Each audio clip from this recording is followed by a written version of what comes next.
هو الله الذي لا إله إلا هو. الله الله.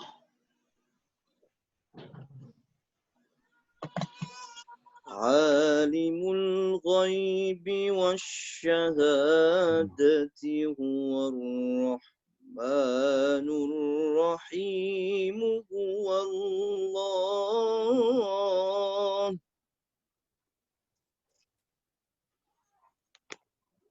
الله الذي لا إله إلا هو. الملك القدوس المؤمن المهيمن العزيز الجبار المتكبر. سبحان عما يشركون. هو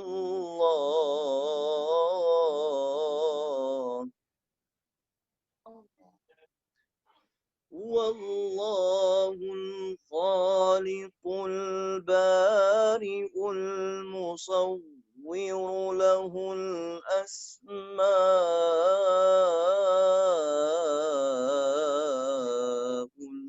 الحسنى. يسبح له ما في والأرض وهو العزيز الحكيم.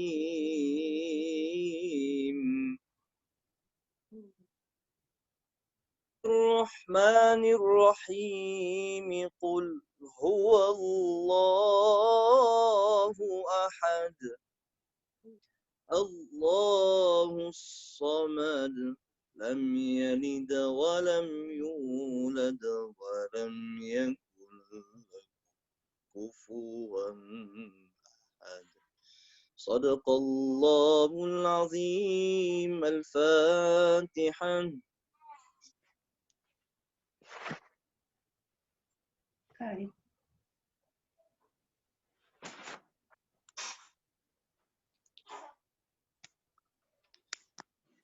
Imam Hussein, is there anything you wish to say before we start off, or make a dua or something? All I can say is that the two ayat which Hafiz Mudathir recited were so apt for the program, for the message that we're doing. The last part of Surah Al-Hashr gives the explanation of the 7 Sifaats of Allah, and then it ends with Qul huwa Allahu ahad. Subhanallah. Allah is one. So the 2 ayats is well done there by Brother Mudathir. Allah give him long life so that he can, render the verses of the Quran for us, inshallah. Bismillah ar-Rahman ar-Rahim. Alhamdulillah Rabbil Alameen. Wassalatu wassalamu ala ashrafil mursaleen. Habibina, Shafi'ina, Sayyidina, Sanadina, wa Qurrata A'yunina, wa Maulana Muhammad sallallahu alayhi wa sallam, wa ashabihi ajma'in. Subhanaka la ilma lana illa ma 'allamtana innaka antal alimul hakim. Rabbana zidna ilma warzuqna fahma. اللهم ارحمنا ارحم والدينا ارحم أولادنا ارحم أقربائنا ارحم أصدقائنا وارحم شيخنا واشف مرضانا وارحم موتانا وارحم أمة محمد صلى الله عليه وسلم. ربنا تقبل منا بسر سورة الفاتحة. تفضل يا سيدي. شكرا Imam Hussein. May Allah subhanahu wa ta'ala shower his nur and his barakah on you and on all of us, and may Allah subhanahu wa ta'ala make it easy for us to benefit from the session. I'm struggling here with the technology once again. Do you see it up on your screen? The PowerPoint? Yes. Oh, alhamdulillah, alhamdulillah. Okay. We left off on, I would almost say, an exciting note on the last session, where we spoke about the will of Allah subhanahu wa ta'ala. أعوذ بالله من الشيطان الرجيم بسم الله الرحمن الرحيم اللهم صل على سيدنا محمد وعلى آل سيدنا محمد وأصحابه وبارك وسلم. Now, we said there were 3 Sifaat: power, will, and knowledge. We've dealt with 2 of them. These 3 are referred to as the link Sifaat. Now, knowledge is something Imam Hussein spoke about, knowledge, and we know that if we want to get close to Allah subhanahu wa ta'ala, then it is through knowledge. How we acquire the knowledge is a different thing. We can discuss that. But knowledge is such a key component in all our lives, and it's something that we must treat with the importance that it deserves. And I thought, before we actually go into the actual Sifaat itself, we look at knowledge from a more general perspective of knowledge within a worldly environment, how we perceive knowledge, and then look at who is the one who is in charge of that knowledge, who created all that knowledge, and then we get back to the Sifaat. So I was going to just quickly, I didn't want to go through all of the things that we did in the other book, The Big Bang. There it goes in a bit more detail, but I thought it would be important just to touch on it. So inshallah,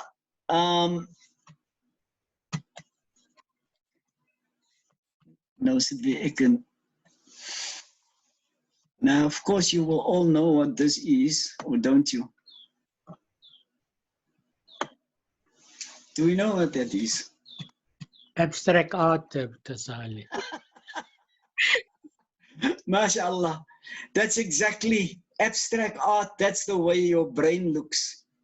That's the synapses. This is the way we think. This is the way the human body communicates from a central point, the brain, to the rest of the body. Look at that. It looks like abstract art, as Imam Hussein suggested. But it is extremely small, and it's in fact electricity. Our thinking processes in the body is electricity. It communicates a message from one point of the body to the other, and from that point back to the brain, and that is how we actually think. Subhanallah. Now, of course,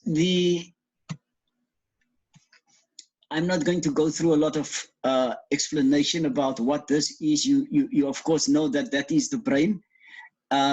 Each section has got a different name and is given a different function, which we are not going to go into for now. But I think the important thing in this is that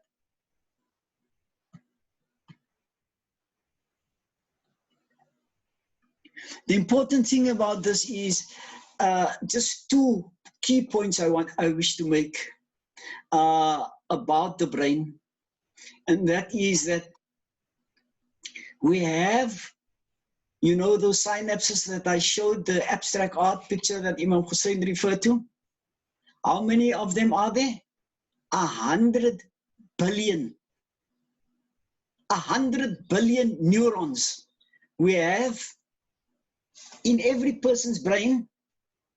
Jy kan maar Muslim wish of dink as Muslim, you've got 100 billion and the next person next to you has also got 100 billion. How it's used, of course, is a different matter. But that, so in the amount of brain cells is 15 times more than the total population in the entire world. Subhanallah. The world has about 7 billion people, and you have 15 times more than the total population in the entire globe of ours. The other important thing about the brain that's worthwhile mentioning is, if we take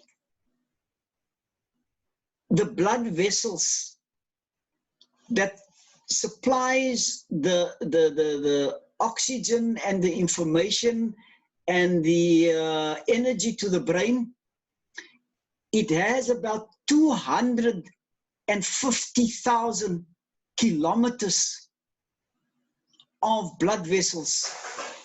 And these blood vessels, if you put it end to end, would go around the earth 6 times. 6 times, because the earth's circumference is only 40,000 kilometers. So if you say the earth is 40,000 kilometers, it means that the blood cells that feeds the brain can go 7.5 times around the entire planet, or 6 times around the entire planet, just using the blood vessels of one person. Subhanallah.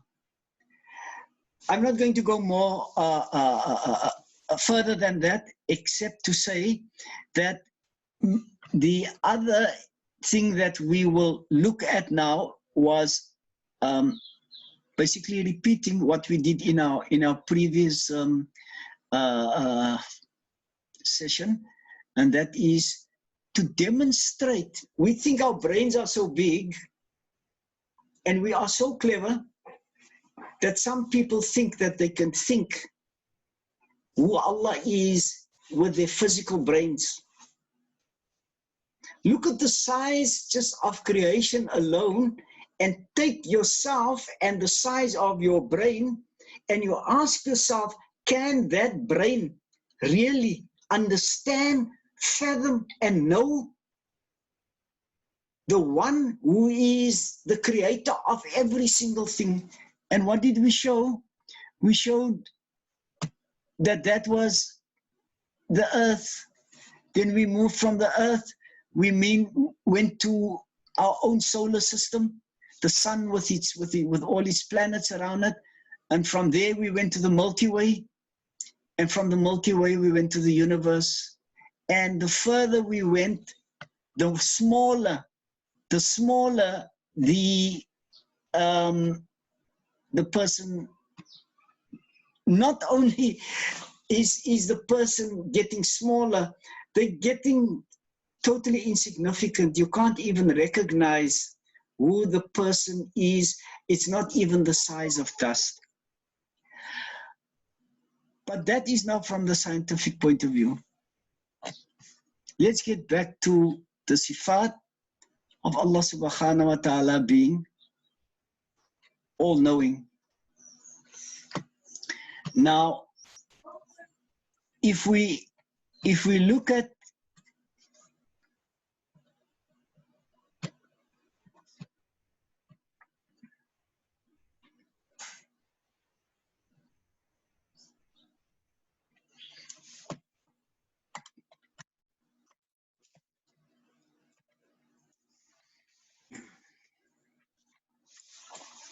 when we say Allah is all-knowing,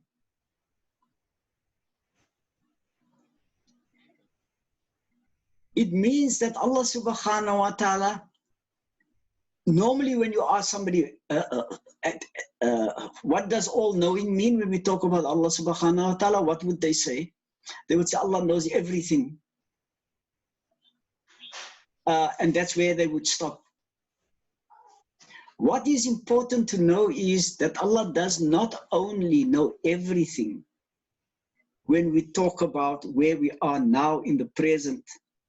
But Allah subhanahu wa ta'ala's knowledge is totally unrelated to time. Because Allah subhanahu wa ta'ala is the creator of time, and therefore time can never be used to determine what Allah knows or not know. Allah subhanahu wa ta'ala knows. When we say everything about everything, then it is so broad that it almost means nothing. But Allah subhanahu wa ta'ala knows. If we look at that clips that we showed about the universe, every single shape in the entire universe, every single shape in the entire universe, not only on the planet Earth, Allah knows. There is no shape that Allah does not know about or not aware of. There's nothing big or small that Allah doesn't know about. There's nothing in the entire creation that exists that Allah doesn't know how it is constructed and how it is put together. And there's nothing in the entire universe that Allah is unaware of with respect to how long it's going to live or when it's going to die. The key thing is about the Sifaat of Allah subhanahu wa ta'ala is that no information is new to Allah subhanahu wa ta'ala. Now when we say nothing is new to Allah subhanahu wa ta'ala, it actually means that something doesn't need to happen first for Allah subhanahu wa ta'ala to know. If I want to lift my hand, before I lift my hand, if there's a person sitting across me, from me, and I lift my hand, he will only know that I've lifted my hand once I lift my hand. But in Allah subhanahu wa ta'ala's case, Allah knew I was going to lift my hand even before I was born. At that point, Allah knew I was going to lift my hand. And so it goes for every single thing in the entire life, not of a person, but of the entire universe. Every single thing is known to Allah right at the beginning, before creation even came into existence. Subhanallah. The other important thing to note is that this is an attribute. It's not dependent on anything. Not only doesn't it depend on time, but birth or death, existence or non-existence does not affect what Allah knows. And the key important thing is that Allah subhanahu wa ta'ala knows everything at the same time. It's a concept that's not easy to understand, but the past, present, and future are points in time. Past is back, present is now, future is what will still happen. Those things doesn't apply. So when it comes to Allah subhanahu wa ta'ala's knowledge, Allah knows every single thing at exactly the same time. From the beginning of our time till the end of our time, Allah knows everything before this world was even created. I want to pause at this point and find out before we move on, because you know where we're going to with this discussion now. We're going to link this. This is the third Sifaat that we're going to link to the other two to give us a basic understanding of Qada and Qadr. But before we go there, I want to pause and find out if there's any comments or any question from anyone at this point. And I'm going to open it up now, and I would encourage everyone to participate, inshallah. So I'm throwing the floor open now.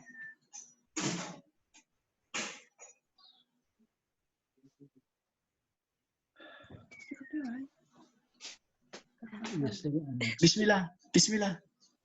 I'm struggling with the technology here, but please.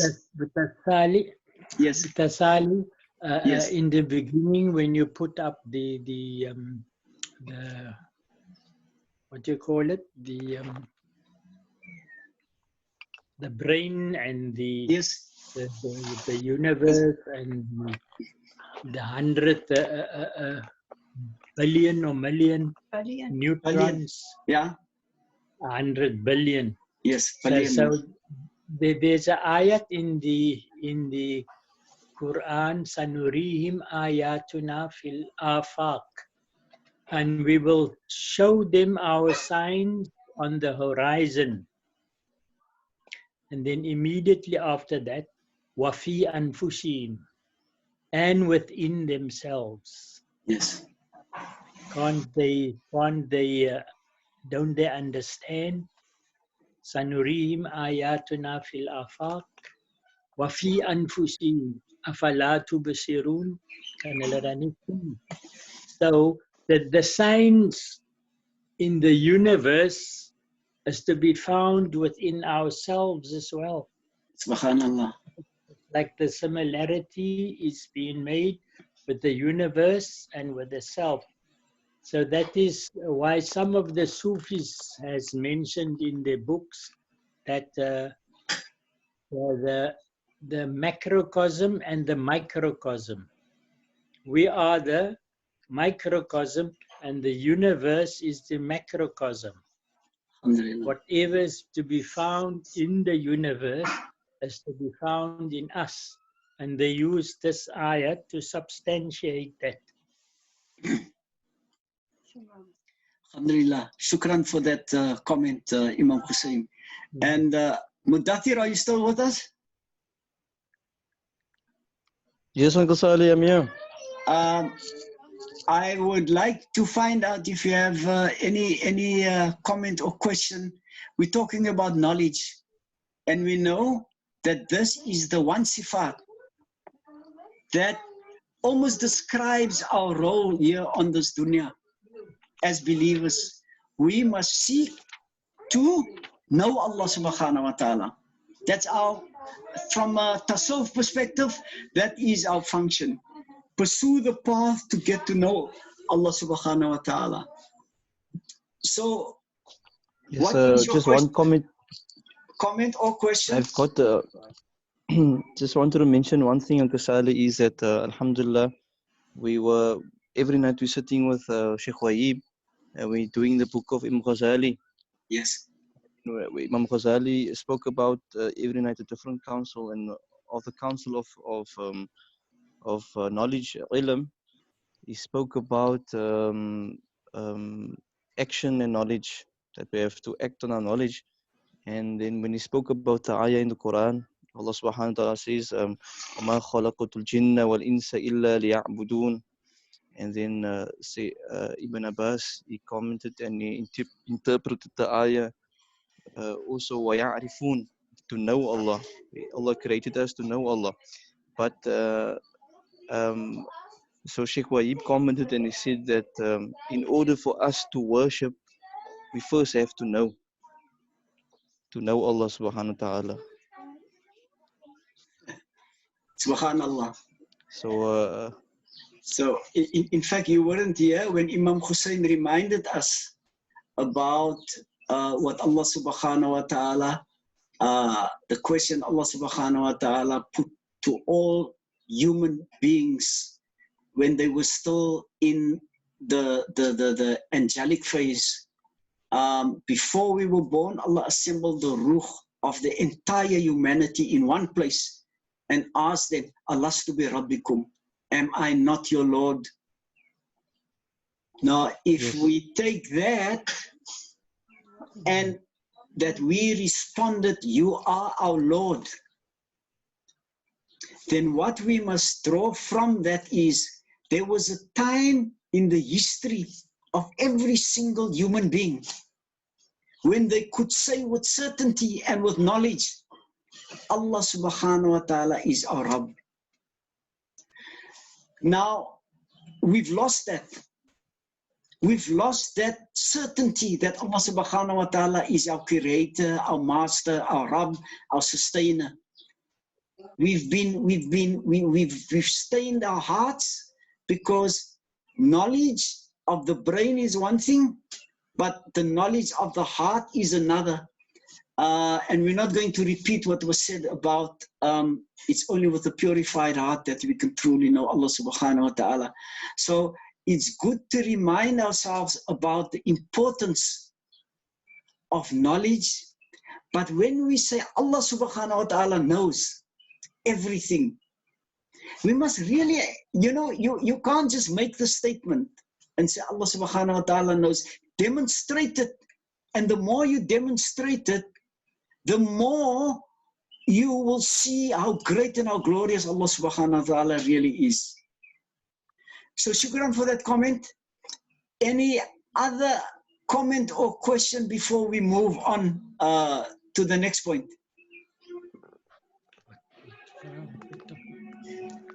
Knowledge. Assalamu alaikum. Wa alaikum salam, Tia Amina. Kan ik maar niet commentaar leveren? Yes, of course. Ik wil niet zeggen dat ons ken ook maar alles wat ons ken, is maar net wat Allah voor ons gegeven. So as ons sê, Subhanaka la ilma lana illa ma 'allamtana innaka antal alimul hakim. As ons want ons ken ook maar net wat Allah vir ons geleer het of ken. Kan ik? Ja, subhanallah. You see, the point is dat niks wat ons ken is original nie. Niks wat ons van weet of discover of leer is niet nie. It's not new. It was known and it belongs to Allah subhanahu wa ta'ala long before we even came into existence. So it's Allah subhanahu wa ta'ala not only gives us the knowledge, but the ability to understand also comes from Allah subhanahu wa ta'ala. So everything comes from Allah subhanahu wa ta'ala. In fact, I somewhere wrote, and I want to repeat, I can't even know where I wrote it, but the only thing Allah subhanahu wa ta'ala gave us that we can say we have is choice. Allah subhanahu wa ta'ala gave us choice, but even our choice is secondary. Allah's will is above that. But before we go too deep into that, let us find out if there's any other final comment, and then if not, then we're going to move on to the next slide. Can I move on? Move after Salie. Aisha wil miskien vra. Aisha?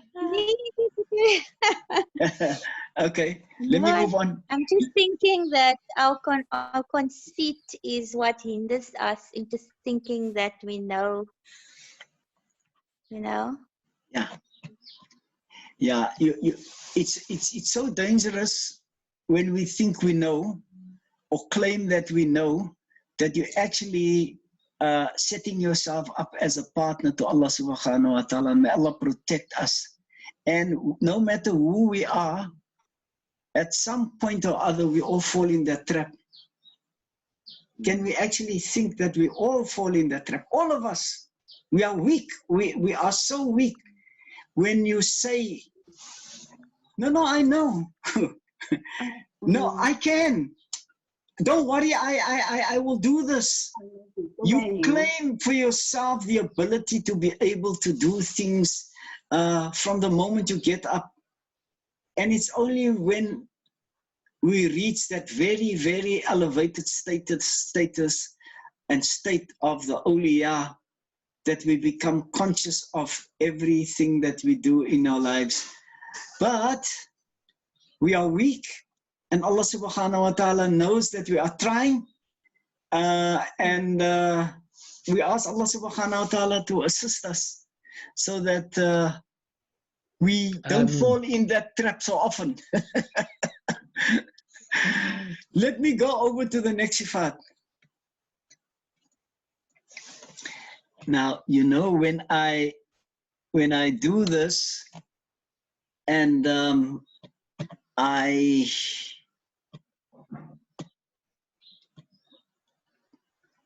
struggle with the technology, man, and I'm almost there, and then it goes again.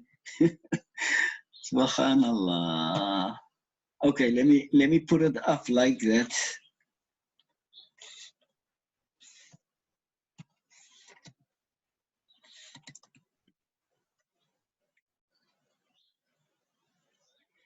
Oh yeah, I didn't do that. Okay. We spoke about the linked sifat, right? Last week. We said the three. Imam Hussein, you want to remind us, or remind everyone there, what are the three linked sifat? Yeah, it's the Qudra, that's the power, it's the irada, the will, and then you add to it the knowledge, ilm. That's the three, which is linked.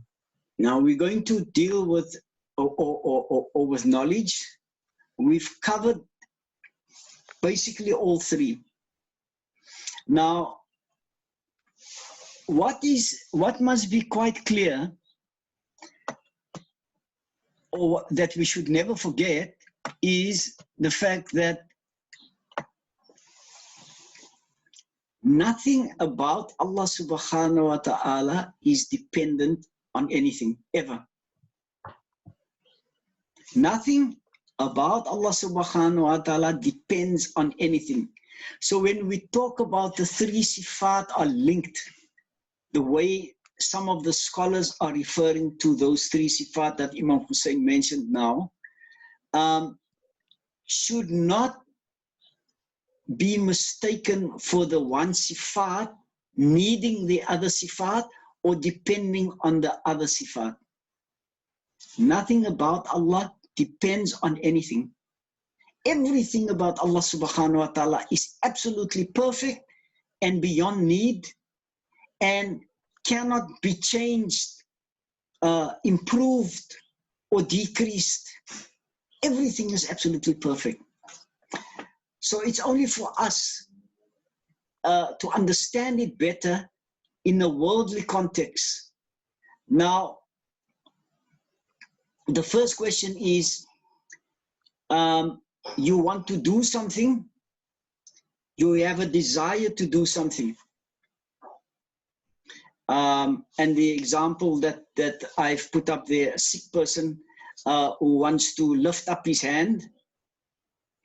He's desperate to lift up his hand. He's got the will to do it, but he doesn't have the energy. What does that demonstrate to us? It demonstrates you can have the will, but you also need to have the ability to do it. And that ability is what we refer to now as power.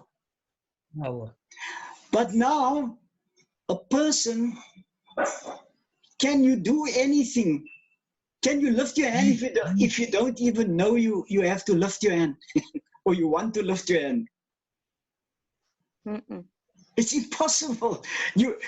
Before you can do anything, you must know that is what you want to do. Otherwise, your arm is going to just move all over the show, and your head this way and your feet this way. Your body needs to know what it wants to do, or your brain needs to know, then it instructs the body, and then you act that. So if you look at those three things, you need to know what you want to do. You can't do something without knowing what it is you want to do. Can you go out of your house not knowing what you want to do, and you land up at the shop. You know, it's irrational. It doesn't make sense. So obviously you need to know what it is that you want to do. So you need to have knowledge, and you need to have power or energy to be able to get to the shop. And then the one is, before you even do that, you must know that you wish to go to the shop. If you don't know that you want to go to the shop, you have the desire to go to the shop, then you're not going to land up there. So that is one of the ways at a very practical level that one can demonstrate the need to link the three Sifaat. Now, the idea was not to go into the whole question of understanding predestination, because predestination is a topic that we, if Allah subhanahu wa ta'ala allows, we will get there, inshallah, and discuss it in a lot more detail, and it's going to take quite a few sessions to understand it. But what has been put out and what is being preordained by Allah subhanahu wa ta'ala, and that good and bad and cause and effect and how these things work together is part of our iman. If we don't understand these things properly, then we can't claim to have iman. So we're going to come back to that, but I want to find out if people understand the concept of the three Sifaat being linked before we even move on to the next point. Let me pause there and find out.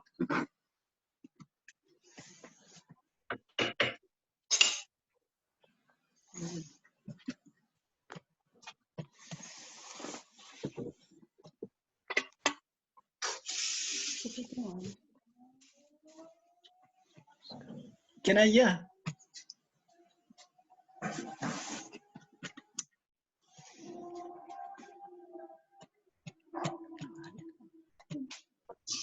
Amo verstaan het, Salie.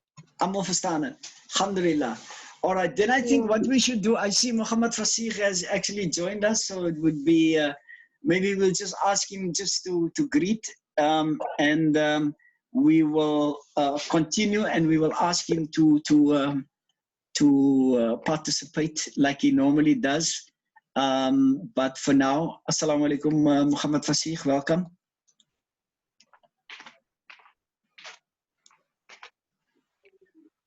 Okay, he will. Yeah. We're going to now go over to the next part of what we were hoping to share, which is that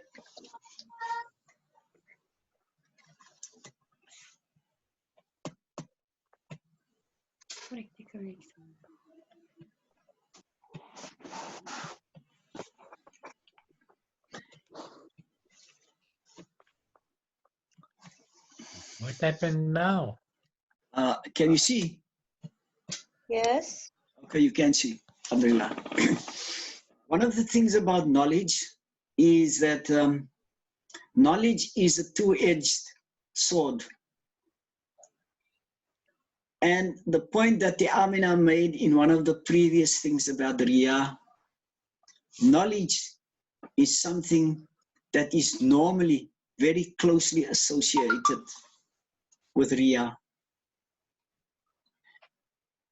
Often when we know things or we come across information that is generally not known by other people, then there is this big danger of using it to show off what we know and how much we know. Sometimes it even goes to the other extent, is to show people how little they know and how much you know. And so often it goes with arrogance and pride, and superiority. And if you think of what the purpose of knowledge really is, ultimately, it's supposed to help you get closer to Allah subhanahu wa ta'ala. And look how wrong and how incorrectly we use the knowledge that takes us further away. We show off, we make other people feel small.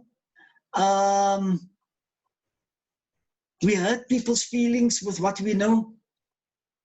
In a case like that, it's better not to know. Sure. It's better not to know than to know and use it in such a negative. And that is one of the big dangers about knowledge.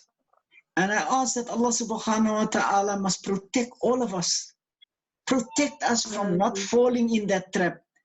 And no matter how hard we try, we will still here and there slip and fall in that trap. Because we are now on a path. We are on a path of tasawwuf.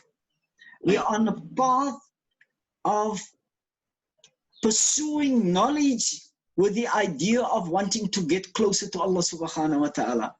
And when you are sincere, then what does Allah subhanahu wa ta'ala do? He opens the next door for you. Allah opens the next door for you. If Allah sees that you're sincere, then Allah opens the next door and you go through that door and Allah gives you more knowledge. And then you will get more knowledge, and then the temptation just becomes bigger for you to use that knowledge to show to others how much you know and how little they know. And actually it increases you in arrogance and pride. Now, I just want to leave that point for now and ask, you know, whether we recognize the importance of not using the blessing of knowledge that Allah subhanahu wa ta'ala has given us. Because even in the fact that Allah subhanahu wa ta'ala gives us that knowledge that's supposed to bring us closer to Allah subhanahu wa ta'ala, in that knowledge that we've been blessed with comes a test with it. And the test that comes with knowledge is this very test that we might use it for the wrong purposes. That can in fact not be a blessing, and then it turns into something that could be a negative thing for us. So it's not an easy test to pass, but I want to throw it open. Muhammad Fasih, I don't know if you're ready to jump in with a comment or a question, or anyone else for that matter, before I move on to the next slide. I think for me, when you have knowledge, you want to share it with your loved ones and people you care about. But they're not always ready for what you know, and they don't want to also sometimes act on it. And you can become frustrated, so you often have to remind yourself that they are not where you are right now. And it's a journey for each person. You had your journey, so they also have their journey. So you can't enforce your knowledge on people around you, because they also get angry and upset with you. Yeah, no. They want to Yes, yes. Yeah, Tia Amina, yes. This what Aisha say. It's all about die niyat. Sy wil moet maar net share haar knowledge moet want sy is lief vir hulle en dan word hulle miskien kwaad. You see, knowledge has got different facets to it. The one is the path of doing whatever you can to acquire the knowledge. You look for the knowledge. But looking for the knowledge is only one component. In that comes another thing, is that you must make effort to understand it yourself. You must make effort to understand the knowledge. Don't only go look for the knowledge. Soos party mense, hulle sit vir jare in Islamse skool. Vir jare sit hulle in Islamse skool. En dieselfde goed word oor en oor vir hulle gegee. But if you test what they know, then you're disappointed that they actually don't understand some of the most basic things because they've not made the effort or they are not capable of understanding what it is that they've been taught. Now Allah is our creator. Allah knows who has been given what, who has the ability. But if Allah has given us brains and ability to understand things, then who better than Allah knows what we are capable of understanding? So Allah knows you were able to understand that, but you made no effort to understand it properly. That's the first challenge that comes with it. The second part is sharing the knowledge. We must make effort to share the knowledge with whoever we can. But there Allah will test you in a different way. Allah will give you the knowledge, but don't think because you have knowledge that you'll be able to get it to whoever you think you want to get it to. Allah will determine. Like for example, should we have had more people being part of these Zoom classes or not? You can sit and grapple with those questions. You're not going to find the answer. You leave it in Allah's hands. You share the knowledge and you leave that part to Allah.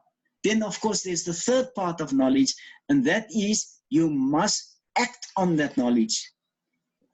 If the knowledge doesn't assist you to become a better person or to get closer to Allah subhanahu wa ta'ala, then you've gone through a fruitless exercise.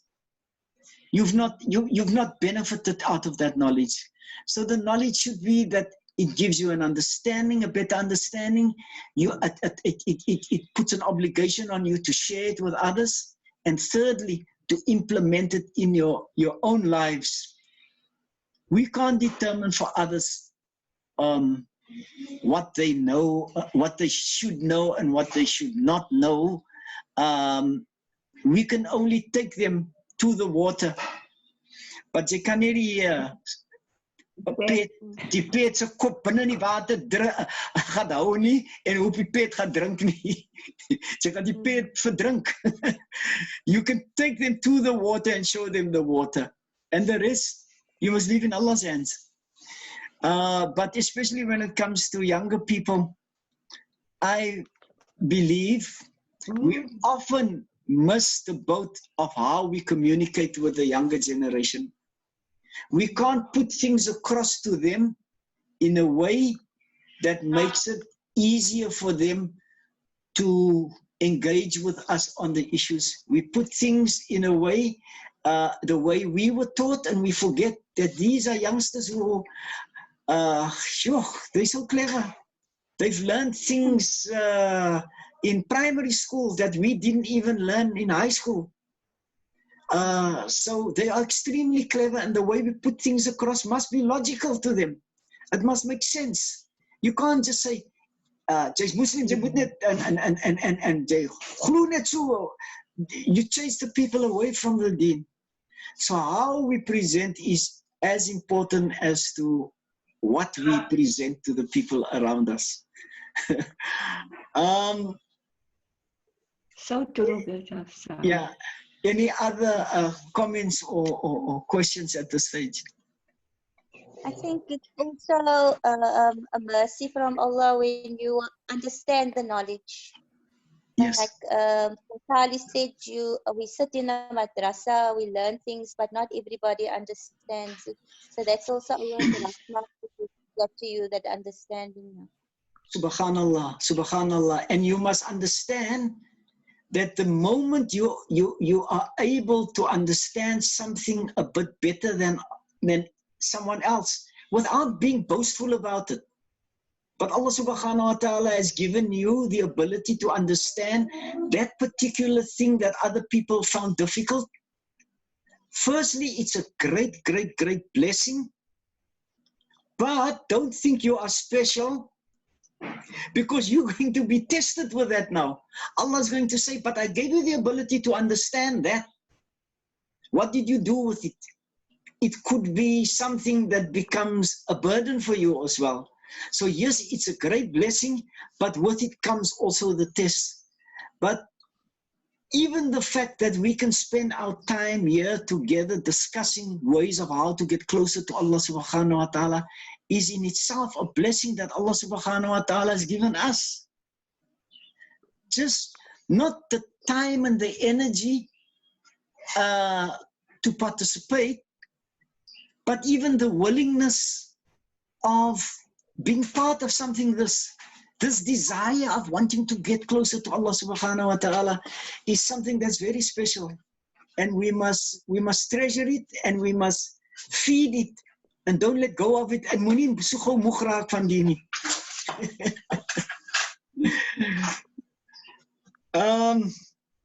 Farid, you've been very quiet today. Yes, Tamari, alhamdulillah, Abia. Alhamdulillah. Do you have any question or any comment you wish to make, or maybe you give us a feeling of how you understand? Maybe you should just, if you don't mind, the three sifaat that we said: power, the ability, then irada, the will, and the knowledge of how you understand those three things put together. Do you feel that it's been properly or sufficiently explained for you to make the connection between these three sifat? Alhamdulillah, I've been looking at it, the qudra and the will and the knowledge, and I was thinking of how to actually, I mean, not thinking of how to, but in terms of challenging it, that we're saying that it's always linked. But then I was saying, no, but you can get up in the morning, and these people that they can have no will at all. They can have no desire to do anything. They just wander aimlessly. So then what about those type of people? They just get up and there's no will in there. And they might also have very little knowledge. So they're walking aimlessly. So with the Manie made an example of somebody getting up and to get the shop, you must know where the shop is to walk to the shop. But then, you could also just get up with no will at all, no knowledge at all, and just aim wondrously and with no aim at all. Yeah, you might not even be able to get up. You're just lying there like a vegetable. Then what are you? Basically aimless. And human beings have been created with a specific purpose: to worship Allah subhanahu wa ta'ala and to get to know Allah subhanahu wa ta'ala. So if people have no will, and obviously they would be far off the mark, I would suggest. So that's how dangerous that reality is, that we could fall into that type of trap, which is extremely dangerous. So simple, but you might find yourself in a day or a moment or a specific time in this position. So it's important to be conscious then about the qudra, the will and knowledge, and make sure that you always have these interlinked. Otherwise, then you might fall into a very dangerous, obvious trap. Yeah, let me before I let you come in, Imam, let me just say this, Muhammad Farid. When I made the point about the linked sifat, the three sifat, I said that understanding those three things properly will assist us to understand predestination, which we will come to. So this in itself mustn't be taken on its own without applying it to what it was intended for.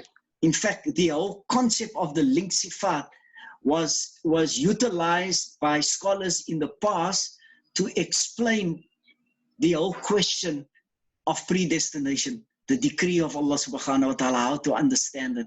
So we're going to come back to that, and then you will see the significance actually of how each sifat, if understood correctly, will actually make it very easy. Or not very easy, it's never very easy to understand how the decree of Allah subhanahu wa ta'ala works, but makes it easier. Imam Hussein? Yeah, I was just thinking now, listening to the conversation now. We're talking about the 3 link sifats, and we're talking under the discipline of Aqidah. But it Yes. also goes on to the other discipline of Tasawwuf, where the shortcomings in the individual is concerned, you know, where he hasn't got pride and arrogance overtakes him, and then he cannot implement the because due to arrogance and pride and shortcomings in his demeanor, you know. So we're actually talking about the link sifats, but it's also linked over 2 disciplines, Aqidah as well as Tasawwuf, because Tasawwuf is going to handle the weakness of the individual's nafs, his nafs. Because of his weakness of his nafs, he can't carry out or apply the knowledge properly. Like arrogance. Does Salie understand? Yeah, no, I understand. I want to maybe add something to that, and that is that if we consider that the subject of Tawhid and monotheism and the Sifaat and all of that, Tasawwuf is like a methodology of preparing the heart to utilize that knowledge in a way that leads to the tazkiyah, the purification of the heart, in order to achieve the maximum benefit of that knowledge. Because Aqidah and Tawhid and all of that starts off in the initial stages with pursuing the knowledge, using the knowledge in the correct way, is actually the path that Imam is referring to, and that's the path of Tasawwuf. So I think it's important, because there are people who pursue knowledge for years and they know everything and they can explain it, but if you look at the state of their hearts, then there's a lot to be desired. So yes. Any other final comments or questions? Wahid, I don't know if you're still with us, but if you are, it would be great if you can also participate, eh? If you have a question or a comment.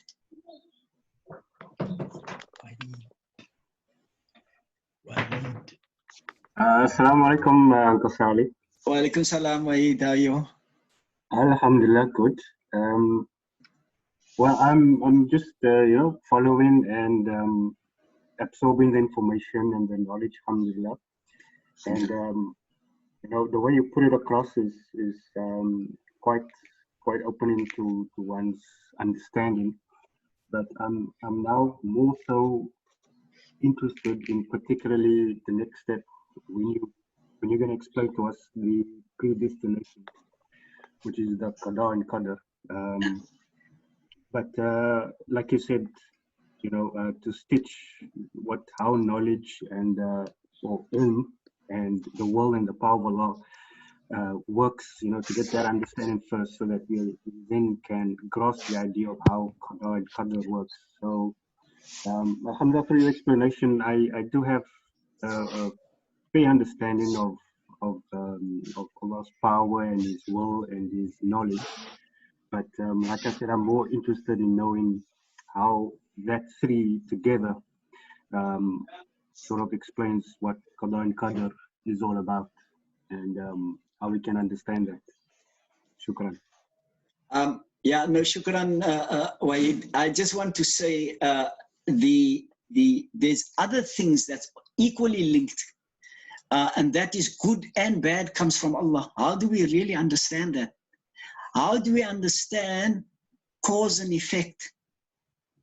All of those things are crucial things that we must understand correctly.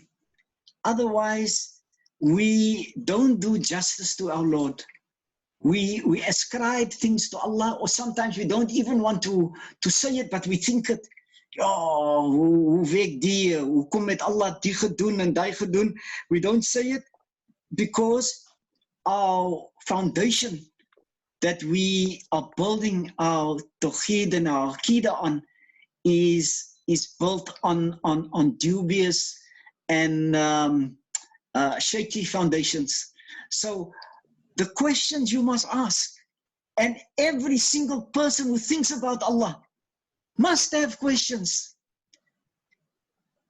Nobody knows Allah because Allah's perfection has no limits. So we're here to assist one another. Nobody has all the answers. So if we say, ask questions, we learn from one another. And that is what makes this forum, I think, slightly different from other forums, because we engage and we interact and we learn from one another, inshallah. Muhammad Fasih. Assalamu alaikum to everyone else. I don't know if it was the same for everyone else, but I had a little bit of trouble getting in. I didn't get the video and I didn't get the audio, and I also missed quite a bit of the program. But I wanted to ask the question around just looking at preordainment in the sense where a lot of people have struggle with the decree of Allah subhanahu wa ta'ala. People ask the question, why did Allah do this? And people rationalize, saying that Allah did this, and so Allah is trying to punish me. Is Allah subhanahu wa ta'ala a vengeful creator? Is Allah subhanahu wa ta'ala a vengeful God? Why did Allah take away my cell phone? Why did Allah take away my spouse? Why did Allah do this to me or do that to me? If I am someone who is believing, if I'm someone who makes my salah, if I'm someone who that has done everything that Allah has asked of me, if I have made halal and Allah took away my spouse or my marriage dissolved, why did Allah do this to me? Subhanallah, that will take a few. In fact, we said we would like to get to that point where we discuss these hard questions. I am not going to even attempt to do it now, Muhammad Fasih, because it's like us trying to discuss how to solve a mathematics problem in grade 10, when we must still learn the theorems of, the preliminary stages. So it's nice to deal with that because it's a fancy topic, and it's something that we would all want to grapple with. But we must not be impatient because we have to go through the other Sifaat. If we can go through, and we almost, halfway there, because we're busy with 1, 2, 3, there's 4 more to go. The other 7 are just the opposite, an extension of that. So there's 4 more Sifaat that we need to go with. Then we're going to deal with the actual hard issues. I don't know how long lockdown is going to continue, and then we'll have to discuss how we actually continue with this forum. But for now, I would say, if we say Allah subhanahu wa ta'ala, this is not the full answer. No? Allah subhanahu wa ta'ala has the right to decree whatever Allah subhanahu wa ta'ala wants. Why? As the owner and controller of this universe. But Allah subhanahu wa ta'ala is known for his fairness, his justice, and his mercy. that we must keep on the one side, and then we keep on the other side. We say that Allah has the right to do whatever Allah wants to do, but Allah for himself has determined certain criteria and conditions that applies to Allah subhanahu wa ta'ala. It's impossible for Allah to be unjust as long as we don't apply our understanding of what we understand to be just. Now, what we understand to be just and fair might not really be fair and just because we don't have all the knowledge. But I'm going to ask for a little bit of sabr till we get to the other sifaat. And in any case, we can't go sideways and we haven't actually dealt with, because the 20 sifaat are something that has been drummed into us. Let us deal with it and then come back to this one, inshallah. Imam Hussein, you wanted to say something before we conclude? Yeah, I just wanted to say that all the questions Muhammad Fasih asked, you know, the plain answer is to say, Inna lillahi wa inna ilayhi raji'un. En dan moet jy maar omslat en doodgaan. No, of course, Imam, everything comes from Allah, everything belongs to Allah. But sometimes, you know, that was the answer that was given to us in the past. That's all wat was gesê gewees het. En dan moenie verre vra nie, kan Allah, jy nou is jy lastig. Daai was die antwoord wat gekry het in die past. We must attempt to give people more than just the basics. But at the end of the day, that answer that Imam Hussein gave actually captures everything. Now, how do we unpack it in such a way that we can actually explain it in a way that it makes sense, not just to ourselves, but also especially to the younger generation out there. Can I find out if there's any final comment or question before we ask Farid? Jy weet mos as jou job om dua te maak, né? Any final comment?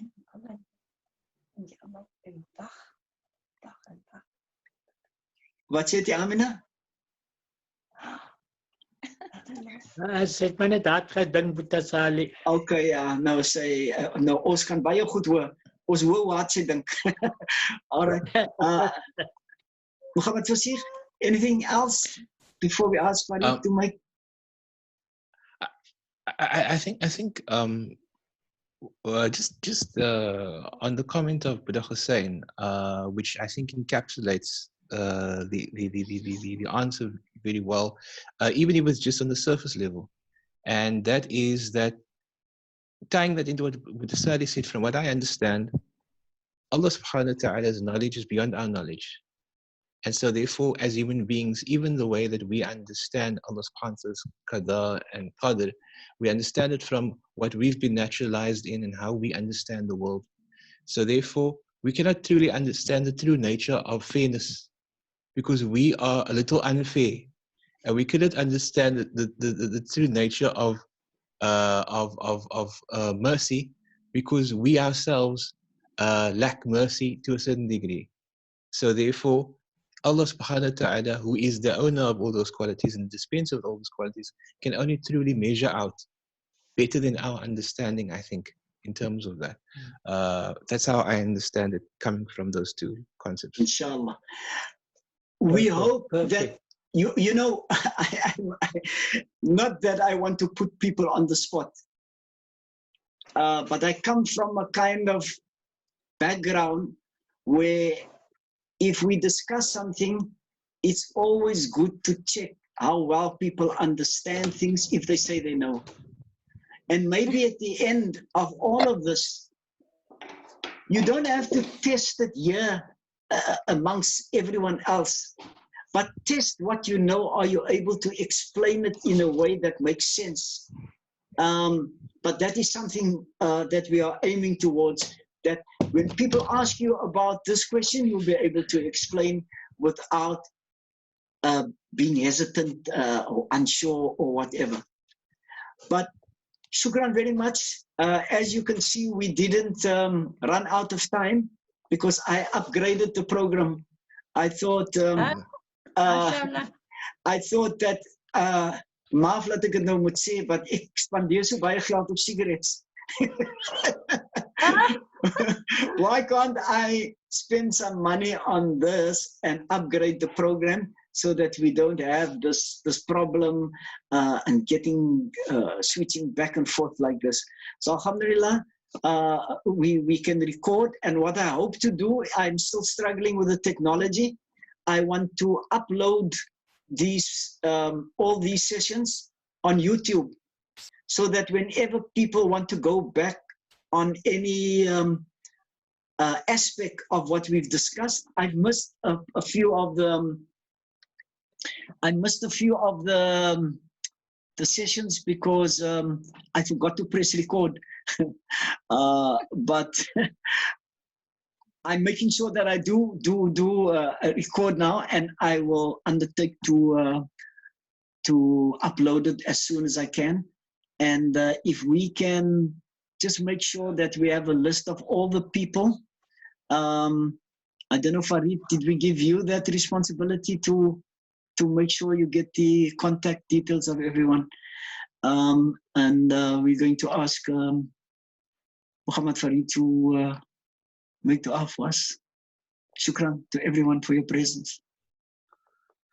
Jazakallah khair to Manie and Imam Hussain for the lesson today. Alhamdulillah. Alhamdulillah.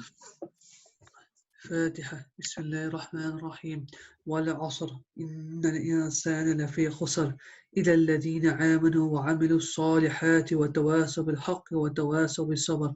إلى حضرة سيدنا محمد رسول الله صلى الله عليه وسلم. الفاتحة بسم الله الرحمن الرحيم الحمد لله رب العالمين الرحمن الرحيم مالك يوم الدين إياك نعبد وإياك نستعين اهدنا الصراط المستقيم صراط الذين أنعمت عليهم غير المغضوب عليهم ولا الضالين آمين. سبحان ربك رب العزة عما يصفون وسلام على المرسلين والحمد لله رب العالمين. جزاك الله خير. السلام عليكم ورحمة الله تعالى وبركاته. Barakatuh. Brothers, I must say, the week takes long for me to get to now to the next session. I really must be honest with you. I look forward to it. And just for those of you who inquired in the past, my wife is still not well. We try to avoid a complete spinal operation, but it seems as if it's becoming more and more unavoidable now because she's in constant pain. And I ask you to make dua that Allah subhanahu wa ta'ala must give her relief. If there must be pain, we're not complaining about the pain, but give the pain in such a way that she's able to cope with it. Because you can't even turn from one side to the other side in bed without requiring assistance. And whenever she has to go up to go to the bathroom, oh, subhanallah, it's extremely painful. Now, it is in situations, and I just want to make this final point, when you are confronted with a situation like this, are you actually able to extract the blessing from that? It's not easy, but there are blessings there. Tremendous blessings.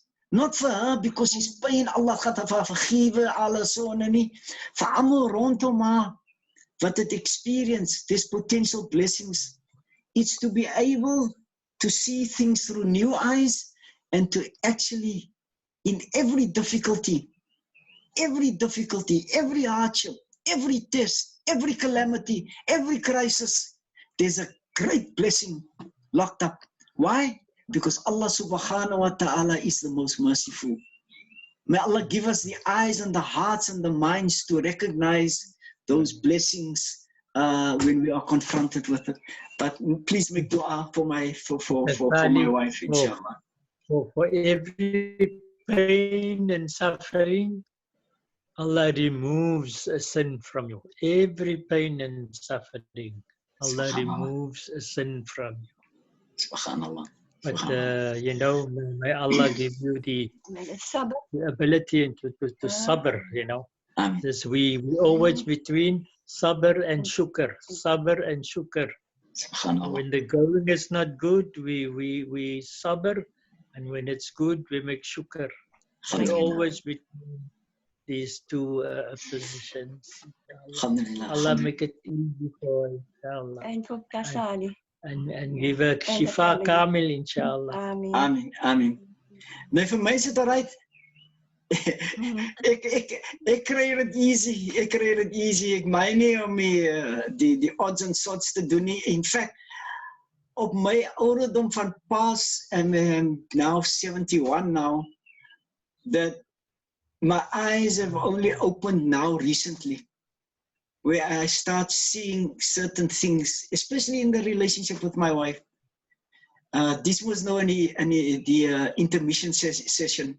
It was a formal lesson, but I want to just say that my relationship with my wife has improved because of her illness.